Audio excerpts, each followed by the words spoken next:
ചോറ്റാനിക്കരയിൽ 16 വയസ്സുകാരി മരിച്ച സംഭവത്തിൽ ദുരൂഹതയുണ്ടെന്നും സത്യം പുറത്തു കൊണ്ടുവരണമെന്നും ആവശ്യപ്പെടുകയാണ് കുട്ടിയുടെ പിതാവായ മഹേഷ്. മകൾക്ക് കൊറിയൻ സുഹൃത്തുണ്ടെന്ന് കരുതുന്നില്ല എന്നും കൊറിയൻ ആരാധനയുടെ പേരിൽ മകളെ പരിചയമുള്ള ആരോ ചതിച്ചതാകാനുള്ള സാധ്യതയെന്നും പിതാവ് പറയുന്നു. താൻ കബളിക്കപ്പെട്ടു എന്ന് മനസ്സിലാക്കിയതിലെ മനോവിഷമം മൂലമാകാം ചിലപ്പോൾ മകൾ ഇങ്ങനെ ഒരു കടുങ്കൈ ചെയ്തതെന്ന് ആ പിതാവ് വിശ്വസിക്കുന്നു. ചിലർ എന്തൊക്കെയോ ഒളിക്കാൻ ശ്രമിക്കുന്നുണ്ടെന്നും അദ്ദേഹം ആരോപിച്ചു. കൊറിയൻ ഭാഷ പഠിക്കാനും അവിടെ പോയി ജോലി ചെയ്യാനും തന്റെ മകൾക്ക് അതിയായ ആഗ്രഹമുണ്ടായിരുന്നു. ഈ താല്പര്യത്തെ മുതലെടുത്ത് കുട്ടികളോ അല്ലെങ്കിൽ മുതിർന്നവരോ അവളെ പറ്റിച്ചതാകാൻ സാധ്യതയുണ്ട്. ഒരിക്കൽ കൊറിയയിൽ നിന്ന് അയച്ചതാണെന്ന പേരിൽ ഒരു സമ്മാനം വീട്ടിൽ വന്നിരുന്നു. ഇത് ആരോ പറ്റിക്കുന്നതാണെന്ന് അന്ന് തന്നെ താൻ മകളോട് പറയുകയും ചെയ്തിരുന്നു. അപകടത്തിൽപ്പെട്ട് പരിക്കേറ്റതിനെ തുടർന്ന് സുരക്ഷാ കാരണങ്ങളാലാണ് സ്കൂളിലേക്ക് ഫോൺ കൊണ്ടുപോകാൻ മകളെ അനുവദിച്ചത്. ഇത് വീട്ടുകാരുടെ പൂർണ്ണമായ അറിവോടെ തന്നെയായിരുന്നു. മകളുടെ മരണത്തിലേക്ക് നയിച്ച കാരണങ്ങൾ വ്യക്തമാക്കാൻ വിശദമായ അന്വേഷണം വേണമെന്നും സുഹൃത്തുക്കൾ ഇക്കാര്യത്തിൽ കൂടുതൽ വിവരങ്ങൾ വെളിപ്പെടുത്താൻ തയ്യാറാകണമെന്നും മഹേഷ് ആവശ്യപ്പെടുന്നു. 16-കാരി ആദിത്യ ജീവനൊടുക്കിയ സംഭവത്തിൽ നിർണായക വിവരങ്ങൾ പോലീസിന് ലഭിച്ചിട്ടുണ്ട്.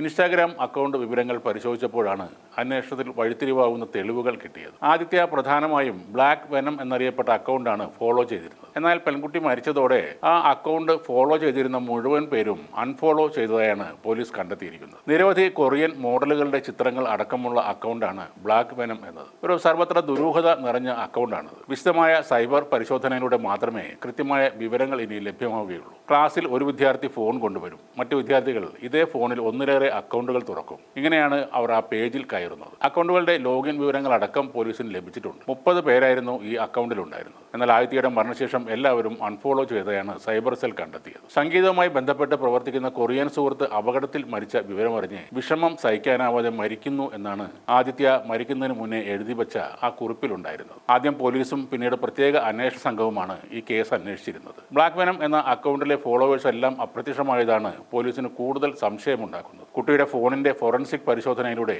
കാര്യങ്ങൾക്ക് കൂടുതൽ വ്യക്തത കൈവരുത്താനാണ് അന്വേഷണ ഉദ്യോഗസ്ഥരുടെ ശ്രമം. ഈ ബ്ലാക്ക് വെനം പേജിന് പിന്നിൽ യഥാർത്ഥത്തിൽ കൊറിയക്കാർ ആരെങ്കിലും ആണോ, അതല്ല കൊറിയൻ ചിത്രങ്ങൾ ഉപയോഗിച്ചുള്ള വ്യാജ അക്കൗണ്ടാണോ എന്ന സംശയമാണ് ബലപ്പെടുന്നത്. ബ്ലാക്ക് വെനം പേജിന്റെ യഥാർത്ഥ ഉടമയെ കണ്ടെത്താനാണ് പോലീസിന്റെ ഇപ്പോഴത്തെ ശ്രമം. ഈ ശ്രമം വിജയിച്ചാൽ ആദിത്യയുടെ മരണത്തിലേക്ക് നയിച്ച കാര്യത്തിൽ കൂടുതൽ വ്യക്തത ഉണ്ടാകുമെന്ന് അന്വേഷണ സംഘം കരുതുന്നു. ഇത് വാസ്തവത്തിൽ ആരോ ഫേക്ക് അക്കൗണ്ട് ഉണ്ടാക്കി ആ പാവം കുട്ടിയെ പറ്റിച്ചത് തന്നെയായിരിക്കും. കാര്യങ്ങൾ ഇത്രയ്ക്ക് ഗുരുതരമായ അവസ്ഥയിലേക്ക് എത്തുമെന്ന് അവരും കരുതി കാണില്ല. എന്തായാലും ആ ഫോണിന്റെ ഫോറൻസിക് പരിശോധനയ്ക്ക് ശേഷം ഈ മരണത്തിന്റെ പിന്നിലുള്ള കാര്യങ്ങൾ കൂടുതൽ വ്യക്തമാകും.